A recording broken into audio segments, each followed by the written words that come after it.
l'une des histoires les plus spectaculaires de toute la Bible, et qui attire l'attention sur les chrétiens et les non-chrétiens, est le récit des 10 fléaux répandus par Dieu sur l'Égypte, et l'incroyable façon dont le peuple hébreu a été libéré d'une période d'esclavage qui a duré plus de 400 ans. Les 10 fléaux qui sont enregistrés dans le livre de l'Exode, sont une série de catastrophes que vous avez envoyées au peuple égyptien face au refus du pharaon de permettre aux Hébreux d'être libérés de l'esclavage. Voyons ce que la Bible dit à propos de cet épisode.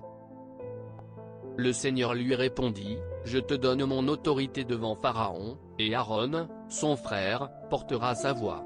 Tu diras tout ce que je te commande, et Aaron, ton frère, dira à Pharaon de laisser les Israélites sortir du pays. Mais je ferai résister le cœur du Pharaon. Et si je multiplie mes miracles et mes prodiges en Égypte, il ne les entendra point. Je poserai ma main sur l'Égypte, et je ferai sortir d'Égypte mes armées, mon peuple, les Israélites.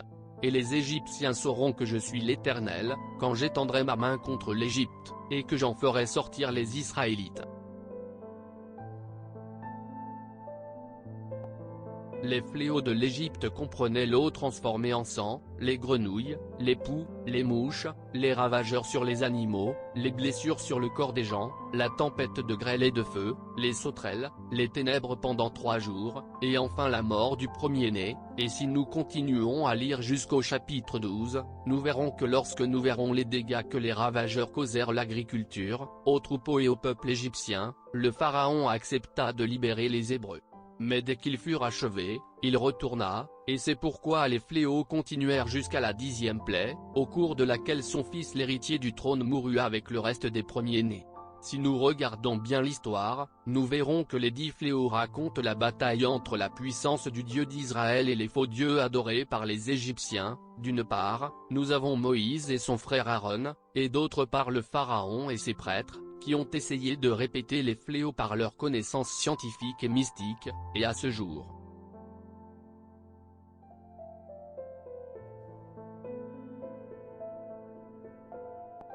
Beaucoup de gens se demandent encore si les 10 fléaux existaient vraiment, et s'ils ont une raison scientifique pourquoi ils ont eu lieu, et plus ces gens étudient sur le sujet, plus ils sont étonnés et en même temps effrayés par la grandeur de la puissance de Dieu. Et ces dernières années, une vague de traits similaires, à 3 des 10 fléaux de l'Égypte, est arrivée partout dans le monde, laissant beaucoup de gens intrigués. Seraient des signes de Dieu ou juste une coïncidence? Dans cette vidéo, je vais vous montrer ce que ces épisodes étaient, et nous allons comparer chacun d'eux avec les fléaux de l'Égypte, et à la fin nous allons essayer de trouver une conclusion de la message que vous pouvez être prêt à nous livrer.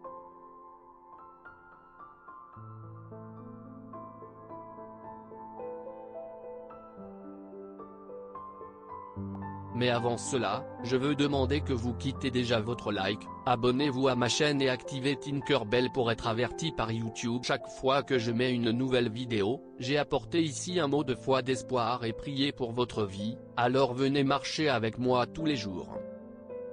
Maintenant, oui, allez, la tradition juive prédit que tous les fléaux qui ont dévasté l'Égypte à l'époque de Moïse sont retrouvés avant le jugement final, et avant que cette croyance du peuple qui a été élu par Dieu reste la question, les 7 autres désastres ont-ils frappé à nouveau bientôt? Voyons les 3 signes que les 10 ravageurs peuvent resurfacer. La première peste, pluie de grêle.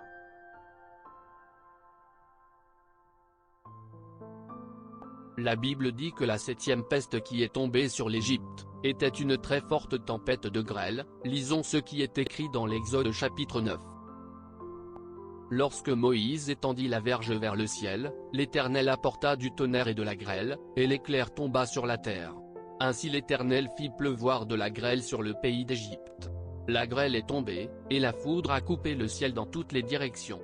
Il n'y a jamais eu de grêle comme ça dans toute l'Égypte depuis qu'elle est devenue une nation. Tout au long de l'Égypte, la grêle frappa tout ce qui était dans les champs, hommes et animaux. Elle détruisit toute la végétation, à part la destruction de tous les arbres.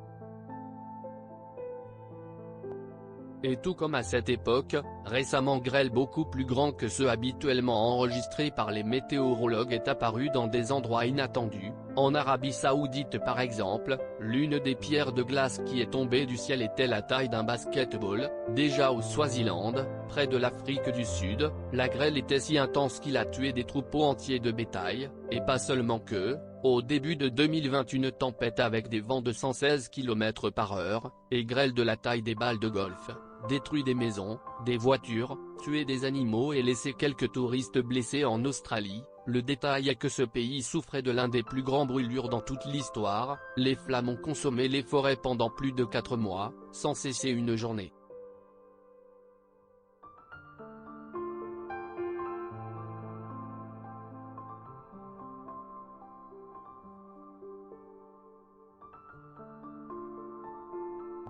Et au temps de Moïse, Dieu envoya la pluie de grêle pour montrer à Pharaon que c'était lui qui avait tout contrôle sur la nature et non les dieux Iris, celui que les Égyptiens croyaient être celui qui avait le pouvoir sur le ciel, l'air et la terre. Et aujourd'hui ce que le Seigneur voudrait nous dire, si cette tempête de grêle était vraiment signe de sa colère, ne dirait-il pas à l'homme qu'il reste le seul à pouvoir agir dans le climat de la terre et que les humains manquent de respect à leur divinité en attaquant l'environnement avec tant de pollution et de déforestation? Quand le Seigneur a créé les cieux, la terre et tout ce qui s'y trouve, il vit que c'était bon, et nous n'avons pas le droit de les détruire.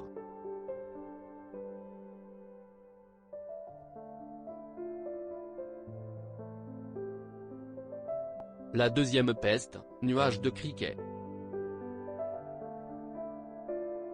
Juste après la pluie de grêle, le Seigneur a envoyé en Égypte la peste des sauterelles qui ont essayé de détruire le reste de la végétation qui était restée de la catastrophe précédente. Voyons ce qui est écrit dans l'Exode chapitre 10. Moïse étendit la verge sur l'Égypte, et l'Éternel fit souffler sur la terre tout ce jour-là et toute la nuit un vent d'Orient. Le matin, le vent avait amené les sauterelles, qui envahissaient toute l'Égypte, et descendirent en grand nombre sur toute sa longueur. Jamais auparavant il n'y a eu autant de sauterelles, et il n'y en aura jamais. Ils couvraient toute la surface de la terre de telle sorte qu'elle s'obscurcit. Ils dévorèrent tout ce qu'avait laissé la grêle, toute la végétation et tous les fruits des arbres. Il n'y avait plus rien de vert dans les arbres, ni dans les plantes des champs, dans tout le pays d'Égypte.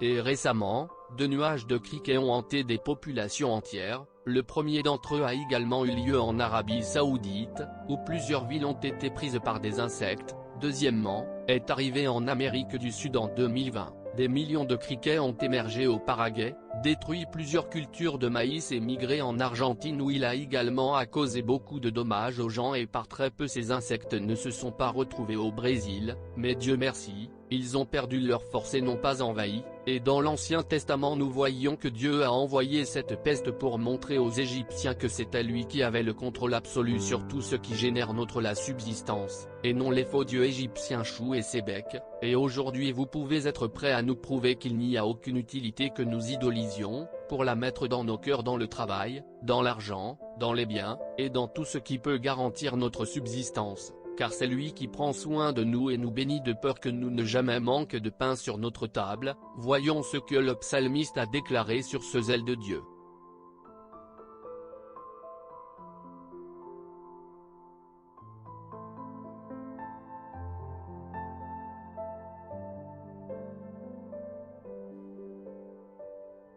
C'est lui qui fait pousser le pâturage pour le bétail et les plantes que l'homme cultive, afin qu'ils prennent de la nourriture de la terre, du vin qui réjouit le cœur de l'homme, de l'huile qui fait briller son visage, et du pain qui subit sa force.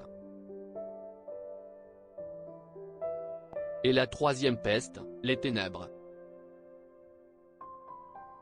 Déjà 9e des 10 fléaux versés par Dieu sur l'Égypte étaient les ténèbres, mais il n'était pas l'obscurité, il était quelque chose de si dense, si fort qu'il était même possible de sentir avec vos mains. Voyons ce que la Bible dit dans la séquence.